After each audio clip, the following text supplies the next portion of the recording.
daa am borom balaa la Ada Fass la waxoon mu ne balaa daa am borom parce que mi ngi naan maamam borom maay borom Dakaru maamam balaa mooy borom. Daaru Mbaye ndeysaan ñu ngi koy jaajëfal Ada Fass di nuyu tamit naataangoo yi ne foofu Ousmane Amat ndeysaan.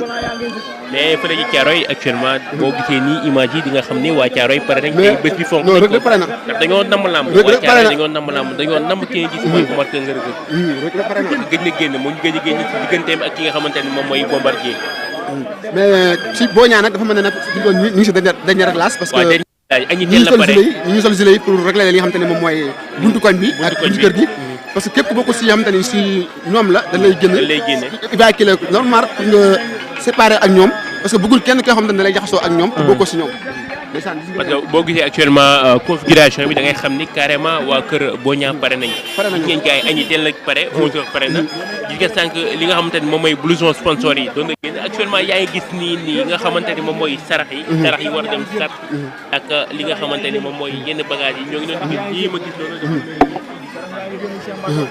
lii ma gis nii dafa mel ni saako mburu la non depuis si suba léegi yaakaar naa ni lépp mystique la saako mburu mooy gis nañ saako mburu gis nañ ki nga xamante ne mooy yaay Boña tamit saraxe li nga xamante ne mooy ay paquet suukar yu bekk mburu moom boo ko gis xëccoo koy génne ndeysaan xëccoo la mooy li supporter wax sànq rek ñu ne Boña ñu si biir actuellement yaa ngi gis yaay Boña ngi noonu ndeysaan moo ngi noonu si biir génnaat na di génnaat sol li nga xamante ni mooy tout blanc actuellement ni ñuy joxe ay consigne ñi nga xamante ni moom mooy staff de Boña actuellement yaa ngi gis actuellement génne li nga xamante ni moom mooy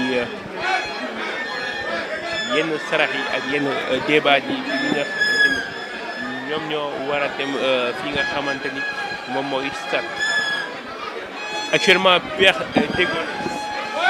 de Gaulle mi ngi noonu le père de Boña mi ngi noonu def li nga xamante ni moom mooy sa première apparition Père de Gaulle ngi noonu ndeysaan Père de Gaulle ngi noonu le papa de Boña 2 actuellement moo ngi noonu def li nga xamante ni mooy tout blanc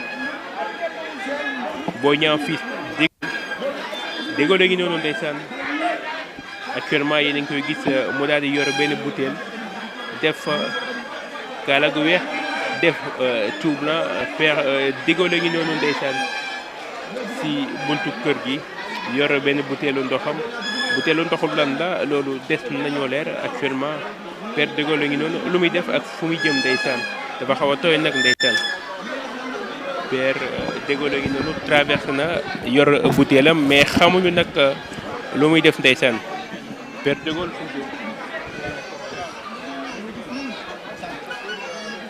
ndax combat bu mu jëm digganteem ak ki nga xamante ni moom mooy ah. c'est la question bi nga xamante ni nag pose mais nañ ci def ko. làmb dafa doy waar ak làmb ak ni nga xamante ni moom la baaxoo làmb tegtal la.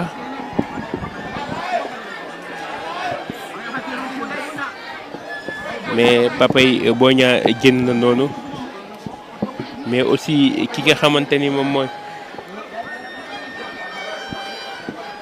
De Gaulle génn na léegi daal di traversé ndeysaan tey làmb dey la làmb dey diggante Boña numéro 2 ak ki nga xamante ni moom mooy Reug Reug digganteem ak ki nga xamante ni moom mooy Modou Xarañ Lo bu nekk son dernier combat à l'arène nationale Boña 2 ñi ngi ko doon xaar fi nga xamante ni mooy Pikine mu njuy ñi nga xamante ni moom mooy gars yi daal di ngemboo fi nga xamante ni moom mooy Lac Rose combat am ak Modou Xarañ Lo foofu la daal di ngemboo Lac Rose la daal di ngemboo woon mu yéex a ñëw yéex a nekk si li nga xamante ni moom mooy làmbam parce que si on se rappelle bien digganteem ak ki nga xamante ni moom mooy actuellement bagage yaa ngi génn ñoo ngi gis li nga xamante ni moom mooy saako mburu yi ñoo nekk noonu ma ngay génn saako mburu yi ñoo nekk noonu ñoo ngi génn fan la jëm ndax mburu yi day dem sat wala dañ koy yóbbu ndeysaan saako mburu yaa ngi noonu actuellement bagage yaa ngi noonu di dem Père de Gaulle dugg na ci oto bi ma ngay dem Père de Gaulle dugg na ci oto bi ma ngay génn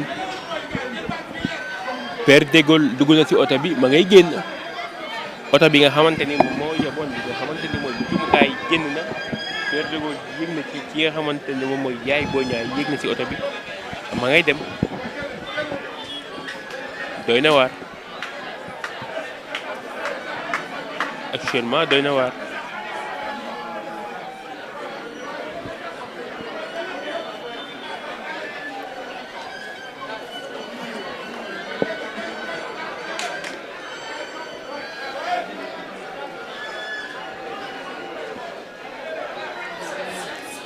en tout cas loo ci munti dégg rek ki nga xamante ni moom mooy oto bu amoon ci yaboon ci bukaay Boy Niang génn na noonu fan la jëm fu mu jëm c'est la question qu'on doit se gars yi ñoo ngi dem sat waa kër Boy Niang dem nañ sat waa kër Boy Niang ñoo ngi dem sat ñoom ñu ngi dem stade loolu moo ma ci jaaxal de. mais loolu lu mu demee noonu. mbër mi tey dafa làqatu ngembawul fii. daa mel dafa njuy gars yi comme ni mu defoon contre Modou xarañ. waaw loolu dana def dafa njuy contre Modou loolu la ko ngembe woon. dafa njuy gars yi mais ñu tey sûrement xamam naa ni moom fu mu dugg rek kanji ko fa dugal ak tafa kanji ñoo ko fa dugal. lamb yi ak nu mu baaxoon nag lamb ak ay tegtalam. lamb ak ay tegtalam waaye nag bon lu mu gàtt mënoon naa ñëw fi bëggal ay supporteram comme ni ko rassuré leen comme ni ko Reug Reug defee fële ca buntu këram gis nga Reug Reug ca buntu këram ambiance ma nga fa macha allah sabar saa ngi fa ñoom ñëpp sol lu weex def blanc moom lañ woote waaye nag comme fi mu ne ni kenn nekkatu fi daa mel ne kon ñun xanaa defatuñ fi dara nañ dem buntu estar rek daal di xaal foofu arrivé mbëri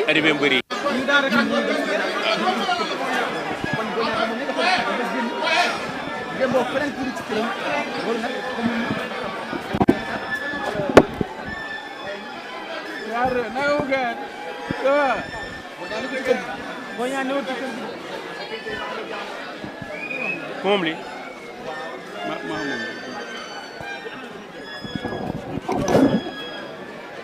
jaajëf waay ko jaajëf mais mu ko dem rek ah ñu ko continuer rek ah mais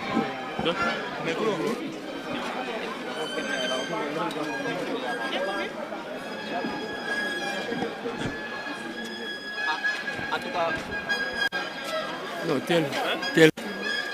teel sa micro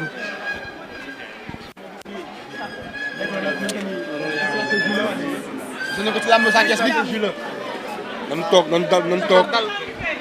ndax loolu stratégie la waaw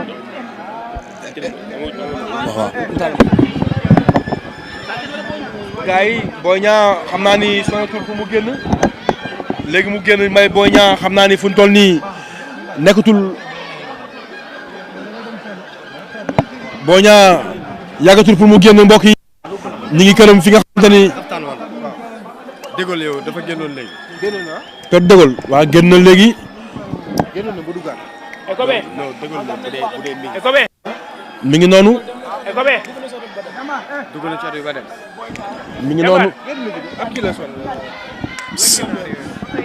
saa bu dee Boy Niang maam man la yeewee mu dem. mi ngi noonu Boy Niang bu fi newul moom soo bëggee dégg-dëgg Boy Niang gis na Père Dégol génn sol lu weex tàll génn dugg si oto bi dem mais ñu xaar Boy Niang.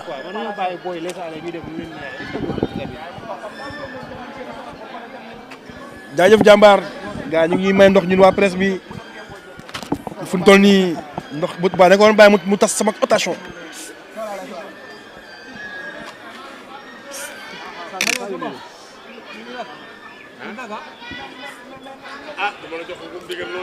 gaa yi ngi capté ndox yi waa kër Boy Niang ñi ngi saraxe di capté ndox yi. joxal maam Thierno bu fa jàll waaw ndox yi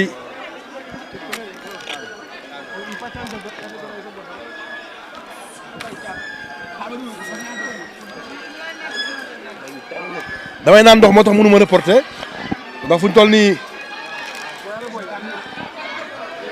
Boy Niang gis nañu papam génn léegi sol lu weex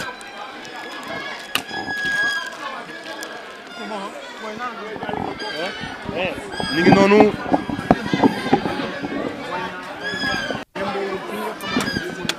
gis nga ko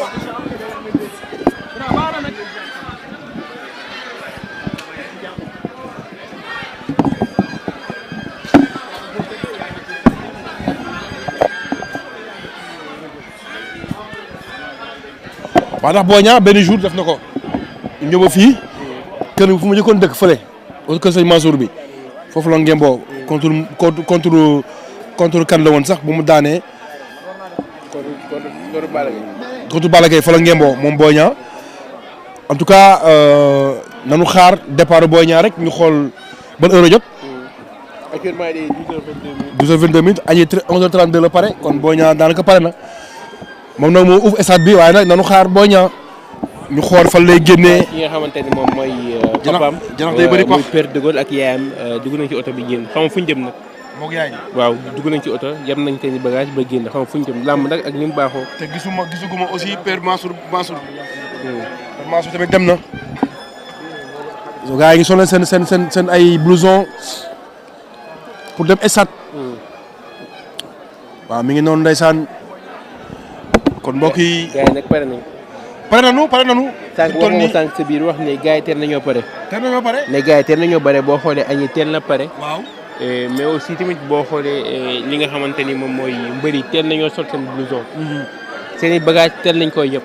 dëgg la donc da lay wane tey Boy Niang bis bi nga xamante ni fonk na ko. làmb dafa doy waar. làmb ak li nga xamante ni mooy doon la baaxoo actuellement. mu demee nii. actuellement ça chauffe fi nga xamante ni mooy buntu kër Boy Niang 2. booy yi ñu ngi noonu di raak wala ñu raak. gars yi nag il faut nga leen comprendre des fois seen yaram day tàng. day tàng.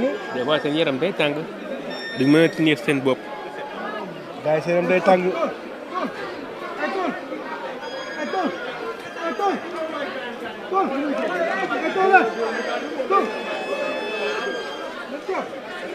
gars yi waruñu raak boo leen bàyyi leen raak bi.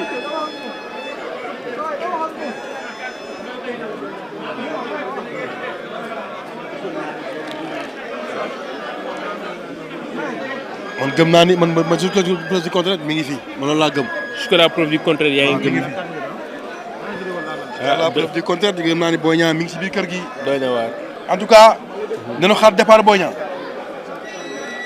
loolu laa yaakaar. nañ toog rek taaxirlu. waaw. waaw mi ngi noonu. tegtal la moom nag paaka ñaari boor la ndax xam naa ko. contre Balla Gaye ñii la defoon waaye nag ak lu mën a xew rek day ko nangu luñ bëgg. ma ñëw yow teewul ni ma saqat dama teem ma saqat booy temps dama toog.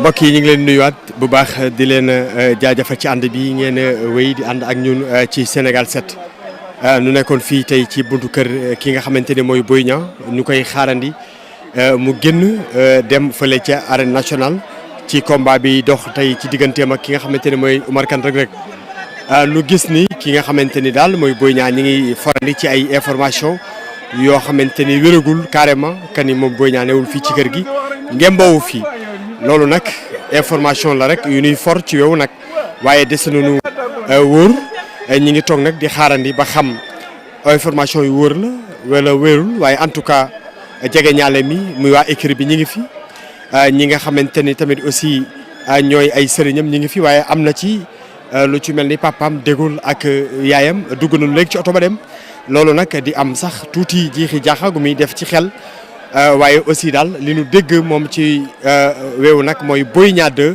ngembawul fi nga xamante ni mooy këram Pa Ibrahima loolu information la bu nu dégg ndax wér na wala wéru information bu wér la parce que boo xoolee ki nga xamante ni moom mooy Père de Gaulle génn na yéeg ci oto bi nga xamante ni moom mooy yëpp ay bagage u Boy Niang yaayam tamit dugg na ci daal di génn dem stade et proche staff Boy Niang nañu aussi mën ngeen dem stade parce que mbër dem na information yooyu nag boo ko déggee da lay firndeel ni carrément mbër mi njamboo fi parce que c'est pas la première fois mu koy def. mi ngi comme ak Modou Xarañ Lo Lac Rose ba ngemboo ba muy ñëw stade pratiquement 18h jot. mi ngi noonu dafa mel na soxnaam moo nekk noonu de jabaram mi ngi noonu ci porte bi soxna Boy Niang numéro 2 mi ngi noonu taxaw comme ni nga ko waxee Pa Ibrahima comme defoon na ko contre Modou Lo daal di ngemboo fi nga xam te mooy Lac Rose tey ki nga xamante ne mooy Boy Niang 2 ay jege ñaalam wax nañu ni mbër daal ngembawul fii ci biir kër gi.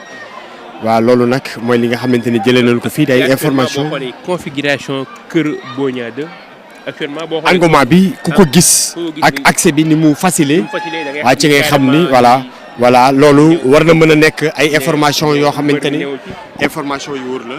actuellement nag kon nu ngi def Alaaji Madiaw. waaw ni def rek mooy dañuy takk bagage yi daal di dem xool foo xamante ni daal.